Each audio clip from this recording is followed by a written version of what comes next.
Hello again. Thank you for the gift of your time. I appreciate your interest in my work. In the last video, we talked about the three kinds of body: the physical body, the energy body, and the causal body. I also mentioned that we know the inner world creates the outer world, but most of us are not aware of how to navigate the inner world. Before we dive deeper, let me ask you a question. Why are you here? Well, there can be possibly only two answers. You have a problem that you want to solve, or you have a desire that you want to fulfill. Similarly, the only reason the client has come to you is that something is missing from their life, and they feel yoga is the answer. If you can provide guidance to achieve that something, and you make them feel whole again, they will give you any price. If you are a yoga teacher or a studio owner, then you will agree that there are only two ways to scale the revenue. First, get a lot more clients, and second, provide more service or solve bigger problems for the clients that you have and raise the prices.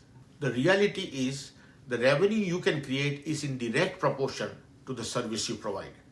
This is where Manas Yoga 2.0 comes in. It is a fusion of yogic wisdom and neuroscience, meditation and quantum science. It provides you with cutting edge knowledge, teaches you how to apply it, and holds you accountable. In the same way, you can help your clients to deepen their practice, navigate their inner world, and remove internal blocks so they can create the life they desire. This is how your revenue can grow. So let's talk about the four elements of success.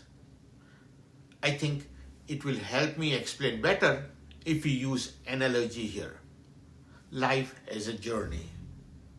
And for any journey, you need to know the path, the vehicle, the driver, and the destination. We can say that success is our destination. The body is the vehicle, the mind is the driver, and the yoga is the path we have chosen. The same analogy applies to your client as well. So first, let's talk about the destination. While we may all have different desires, ultimately there are only 7 themes of life. First of all, we all want safety and security. We want basic well-being, food, clothing, and shelter. Then we want the health, a good health, a wealth, whether we are talking about fame or fortune. And then we want a good family around us to support us. We want the knowledge and mostly about personal growth. Then we want the love and connection. And finally, when we reach that stage of spirituality, we want self-actualization. We are always focused on one of these things because it may be eluding us. This takes up most of our time and energy. Similarly, the client is also lacking something and is looking for guidance and support from you that will help them get what they want, in which case they are willing to pay you the price that you want. Next, we talked about the vehicle. As I said in the last video, the body is known as the Sharira, and there are 3 kinds. The Stula Sharira, which is the physical body, the Sukshma Sharira, that's the energy body around us, and the Karan Sharira, the causal body. The body is a necessary instrument to experience life, but when it comes to creating, we are not using the right body. Most of us often focus only on the physical body. But the physical body, the Sharira, is not the creator. It is only an experiencer. If you want to create a lasting change, you have to tap in the energy body because it is there, the internal blocks, the energy will be stagnated. This is where the alignment happens. This is the subtle energy world we talk about. Now let's talk about the driver. For most of us, the mind is the driver in the day-to-day life. It is said that we use only 5% of our brain, and most of us are not living to our fullest potential. This is one of the biggest reasons the client has come to you. Besides flexibility and wellness, Mental health is one of the major issues in our world. We may call it stress, anxiety, depression, or any other name, but the fact remains that most people are not living a life of joy and happiness. On top of that, when it comes to personal growth, we are taught that the action creates result, but the action is the seventh and the last step in the process of manifestation. We are also taught that the mind is the ultimate tool to create success. But according to yoga, mind is the only thing that comes in the way of where you are and where you want to be. Einstein even said that we cannot solve the problem with the same mind that created it. It is my belief that he was talking about the higher mind, the quantum mind. In all honesty, yoga is all about chitta vritti nirodha. So mind mastery should be a cinch, especially for yoga practitioner.